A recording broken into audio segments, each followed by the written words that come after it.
Hello to you all. Welcome to Africa at Noon. That's our Wednesday, first of the month siren. I'm Marissa Mormon. I'm the faculty director of the African Studies program.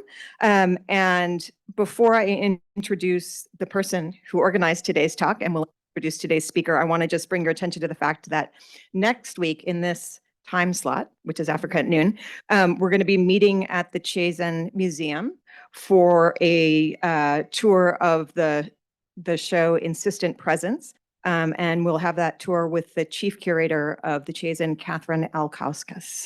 So please join us there. We'll meet actually in the Chazen Museum. So now it's my pleasure to introduce Professor Greg Mittman, who will introduce today's speaker. Thank you, Greg, for organizing today's talk and visit. Professor Mittman is the Vilas Research and William Coleman Professor of History of Science, Medical History, and Environmental Studies.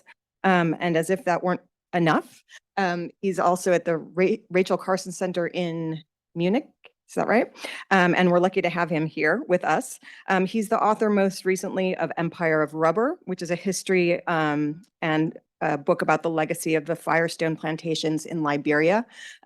He's also a filmmaker, and that was a sort of multimedia project. And now he's worked on another big joint research grant called Fragments of the Forest, studying the Ghanaian rainforest in Liberia and Guinea. That's a big international researcher involved European Union grant that looks at emerging disease, extraction, and conservation in the rainforests. And he's going to introduce today our guest, Dr. Oyewale Tomori. So Greg, thank you.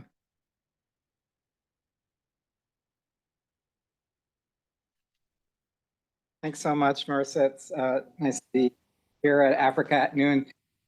Just to be clear, I did not organize the event. I gave the name, and my thanks to Aliyah and Kevin, really really organized. A huge thanks to them, and a huge thanks to the African Studies program for the ability to bring Dr. Oyewale Tomori here on campus.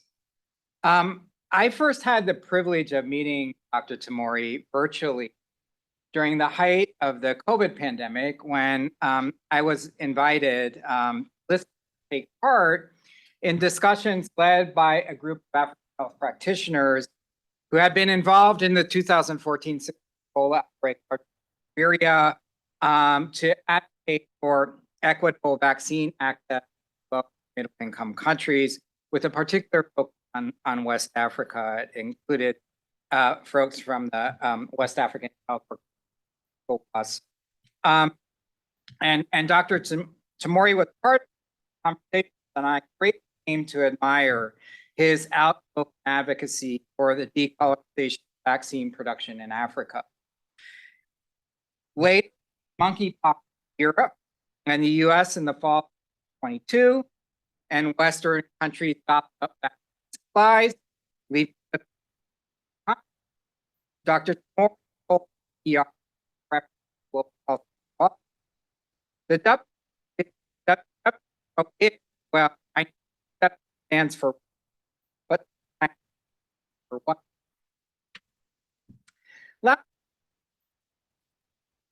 It I written by off to foundation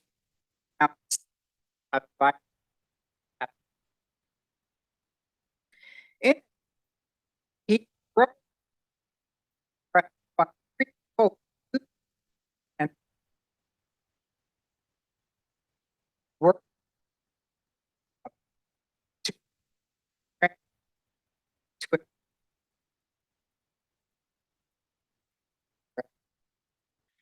I but that Robert referred live up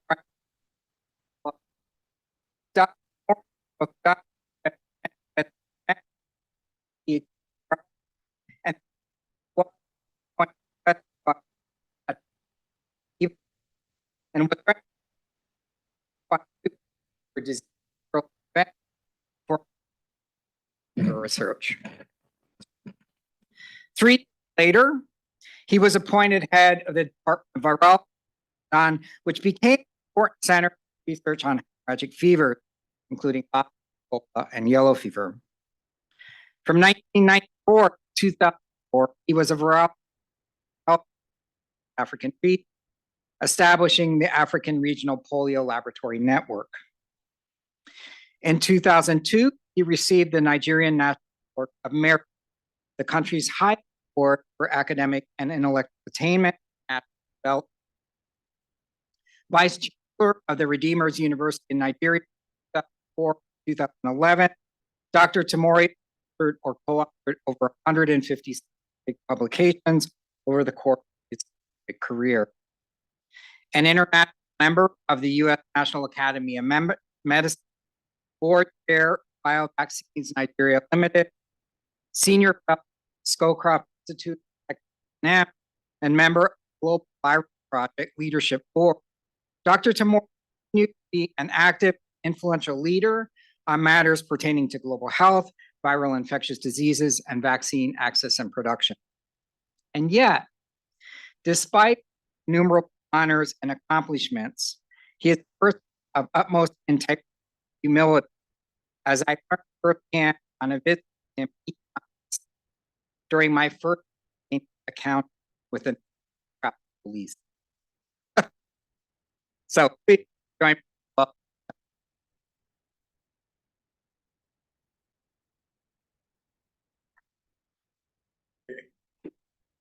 I've never seen Greg, so I knew something special was happening today. So I ordered this special regalia to be with you. You know, when you come from a country where the lifespan is 54 years, to see something on for 50 years, you are quite so if I say I'm delighted to be here, it's because I don't have the right words to say. I'm so excited to be here. How do I operate this? You know, I'm a virologist, not a computer expert. I press this one down. Okay. Yeah, this one. Okay. Thank you very much. So it's my delight, and really quite 50 years. I mean, look at the list of all the people who have been here, just a few. And you can imagine what this means to me, be one of those ones. I see these topics and subjects they talk. These are, evidence of significant contribution, not only to education, but also to culture. The issue of, so that would be my topic, African viruses and people flourishing in the diaspora, while Africa bleeds and withers. The history of man's motion actually started from Africa and moved. So the diaspora started a long time ago, not you young ones are here.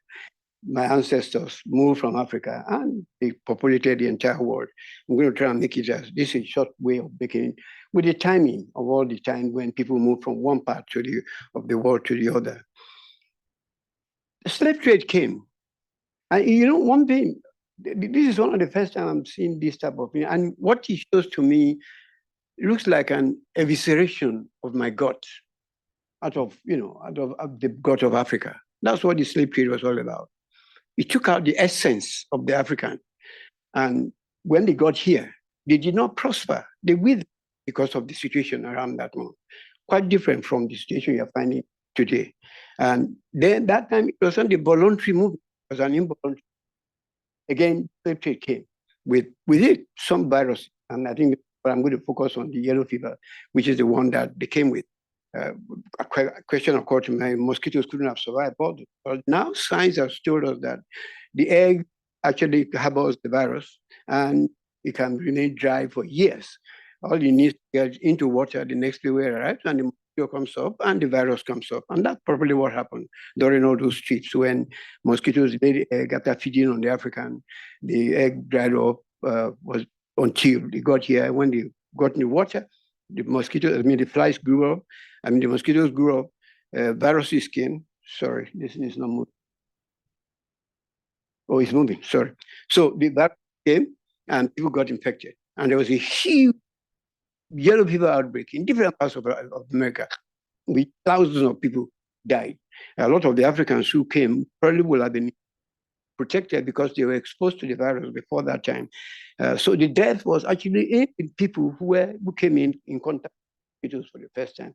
I'm quickly going through that because it's a long history. Everybody knows about. Greg probably knows more about yellow fever than you. So that just put that records show that about 7,000 people died in New Orleans in 1853 due to yellow fever, and the other figures, which other people. That was one of the highest figures. So let's look at yellow fever. Yellow fever has been reported from since 1948 up till now. We're still having yellow fever in different parts of Africa. The largest major epidemic came between 1986 and 1990, when over 10 million, 10,000 people died of the infection. The peak you are seeing there, actually, 98% of the cases actually came from Nigeria, at that time. And then over the years, we've been having different peaks of yellow fever epidemic. It's a disease. That newspaper no longer exists in Nigeria, but the yellow fever still exists in spite of what people have done, particularly even when people have had a vaccination. It's not that this is a disease when you live. I mean, these are newspaper cuttings of the period I'm talking about. Every day was about yellow fever, people dying, mystery disease, everything, all that kind of people that came in. And today, that situation with yellow fever that you find not only in Nigeria, but it's spread across West Africa. So it's a major issue. It's been taken care of here because the vaccines. Again, we're going to be talking about the issue of equity and other things, which we need to discuss very seriously. Let me talk about the colonial era. We had our kingdom, we had our people, we managed our life until the colonial identity came in, and then we were following. 4 years later, there was a situation in 1880. 4 years later, there was a meeting in Paris when they began to scramble for Africa. Look at those kingdoms at the part, and then they just came and took us into people from different areas, put different lines where across kingdoms and that's what the situation of Africa in 1913. Then the Treaty of Berlin put us in that place. When I saw this, and it just reminded me, that's what Berlin did to Africa. Confusion, you don't even know where you're going. How do you describe this? What way do you follow? And that's what happened when people were separated. People of the same language were split, and then your colonial masters spoke different languages, and you lost your language, and you have to learn language of them. And yet the man across the road is your brother who was speaking the same language. Then we got independent. But then came the leadership in Africa. I mean, these are some of the leaders in Africa. The names there, we are not supposed to tell who they are, but I'm sure you can guess who they are. Who have stayed there on record for the oldest one in Equatorial Guinea, have been there for 42 years. And I think this is the problem of Africa. I mean, many of them, there's hardly anyone.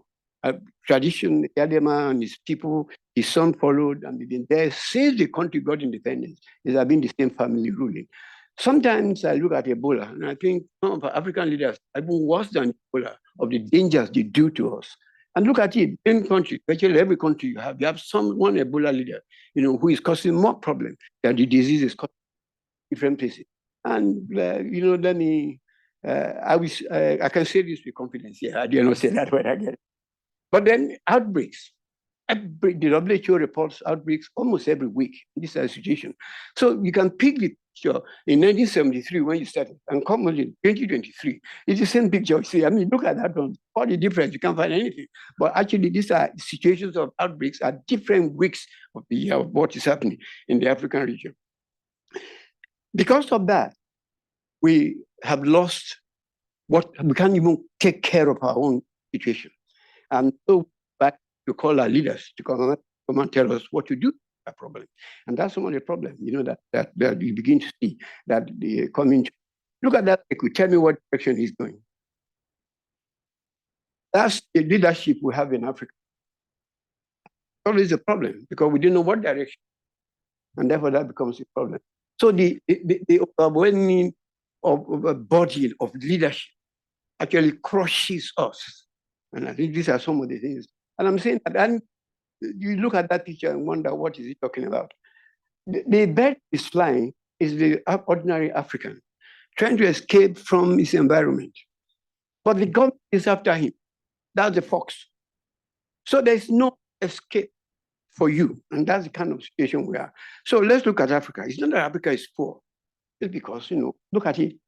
We rank among the richest in everything. Name it, anything you want, you find it in different places. Each country has its own its own riches. But then what have we done with it? And then in terms of world ranking, the only time Africa ranks very well is either in resources or in disease outbreaks. And these are some of these. There's no country that is missing something important that is there. So why are we poor? I mean, again, more information about what the kind of thing you have. Every country that is own. African gas, for example, Algeria has 72%, and this destination is going to Europe and to light up Europe, to provide gas for Europe. Yet back home in Nigeria, back home in Nigeria, we have no electricity. These are some of the issues that I want to talk about today. Again, each country with its own, whatever disease you have each country having something, big amount of it. And then you begin to wonder, why is Africa poor? Why do we have such affluence in the middle and see the normal individuals, the kind of suffering and poverty that goes by that side? Why do we have leaders living in that kind of house and the average one living in this kind of house?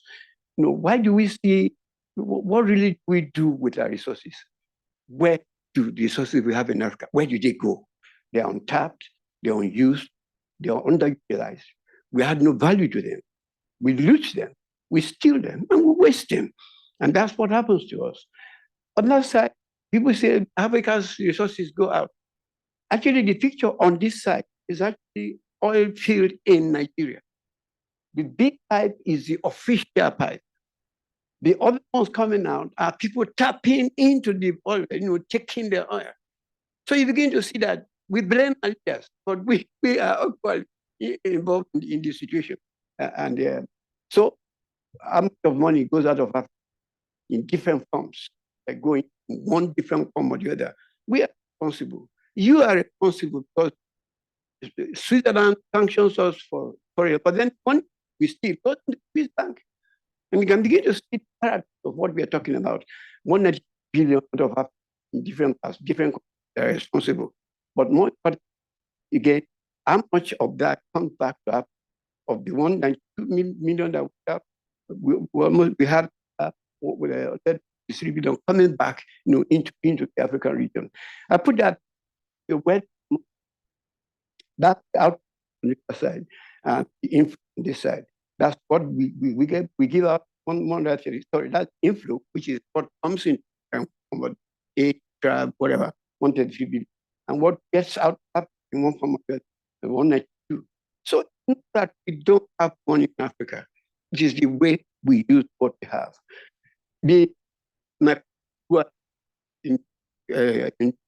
Who are out here in the diaspora, you're great because of the money home. But then you want to ask, what are we doing with money? A lot of the money is not going to build it. Again, each country, I'm sure your country there, what you have spent part of the money you're spending, which is a part of that graph. See that what's happening. We are not catching in Africa, another colonial theory that is coming to the African region. After the need for outsiders to eat, the a la carte, which are cash, we have Zambian copper, Guinea oxide on the name that the name was with the sweet Nigerian oil and gas, Portugal, uranium, captive coltan for your phone, and then the dessert things cocoa for your chocolate, and that's fine. Zimbabwe, other Uganda. So these are some of the, and so this is what happened with us. We have come in need for the world. Brooke kept saying, and we listen to outside, but not there. Brooke says, keep frequencies flowing. Keep them flowing because they come from me and we are. And that's why they encourage. my leader this to Brookings, not to me. That money transfer, some of you were doing with one. Now, look at what are this? The diaspora invest, they're not meant. It is rentals diaspora we have. The rentals that is like like you here, send your money through it, right? You get house, and what do they use it for? They use it for community event, wedding, naming ceremony, all those kind of. That's we use your the investor, the diaspora investor is the one we're looking that would look at that money and bring it to industry and produce something in Africa and invest it in Africa. All this goes into the government doesn't get anything out of that. So just to remind us again, 60% aid budget is sourced through non-member states, which are own European Union. Where we get budget, 60% from outside. It was conceived in 1990. It was launched in 21 years later. 54 members were cheap donating for funds, from two-thirds of our budget from the international agencies. The philanthropists will include people like Canada, Sweden, I'm sure you see your country there if you're outside Africa. That was built by China, complete. It's like Cuba builds yourself here. Looks African cities, which are present, is also built by China. And yet, we had they were talking about equality, equity, and rate that we give to us. But let me tell you what translation is. This and what equality is. What not help and which brother you don't want to be as to my African brother is that the wrong in the middle is the is it, and the last one is the white. The second picture, where the white man gives to the front, so it is called equity. In a place where each of us get stools, why would anybody want to give a stool and give it? That's not like equity. That's not give it. It's not the second picture. So but then somebody is among the three of us. The wrong, the wrong, the became the war, the one that is now producing vaccine for the entire. And question asked what India do to move from there to become what that be. I will tell you the story as we go along. Now, that was what my friend Koji, that Western aid to fight pandemic is actually not that thing. It's making us dependent. It's making us, we are doing capacity build since like graduated in 1971. We're still capacity build, but we never talk about capacity reach. And question I was on a panel with John Hopkins, Bill Gates, and we celebrated that Africa helped us to do great. And if you are congratulations, John Hopkins, whatever, But 30 years of your help me, 60 years of my independence, you help me. Something is wrong with that. If 30 years, I cannot help there. And I ask one of the 1,300 people trained, how many of them are working in Africa? How many of them are working in, back in? How many now institutions that you are funding in Africa?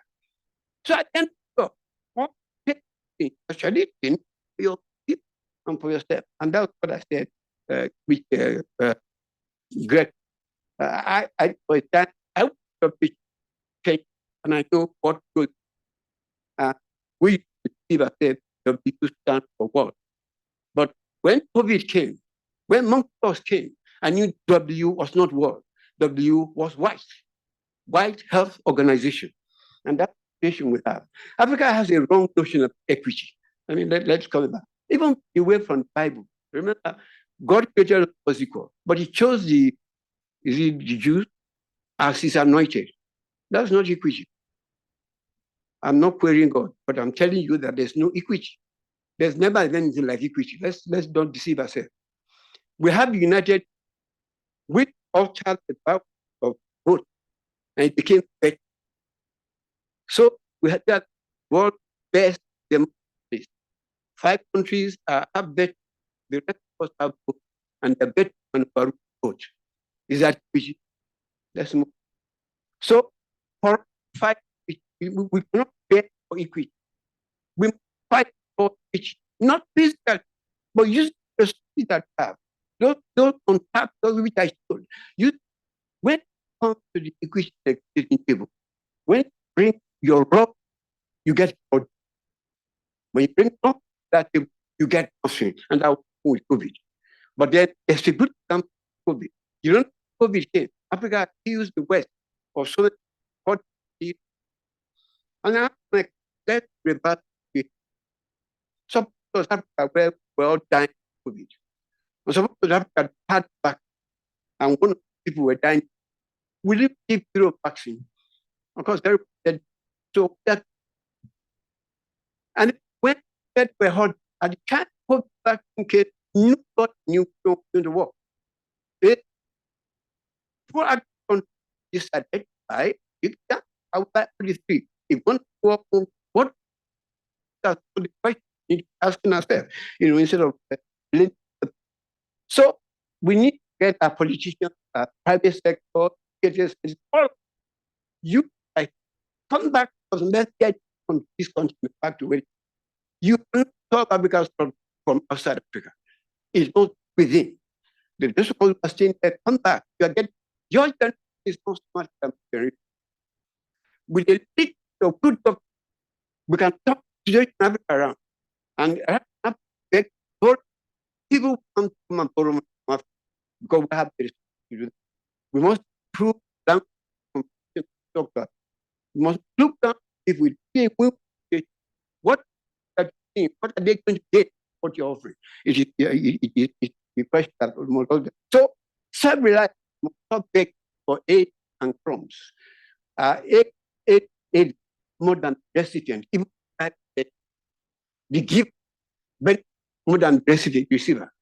So are we giving that aid is not? Reverse the legal transfer of our resources through accountable transparency. And then that we have in the African Union, let us start them. Let us live with. Let us focus on capacity retention and much above capacity building. Sometimes for me, if I be blunt, sometimes think the people who come to train are quite happy that we continue to get trained.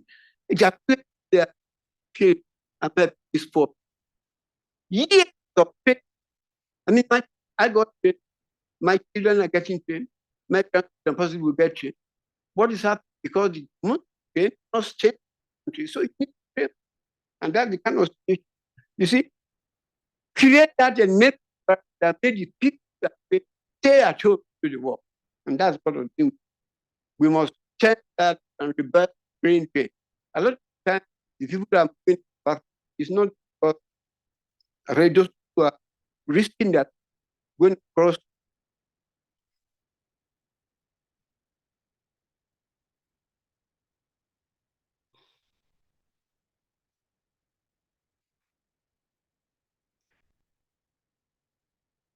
Going across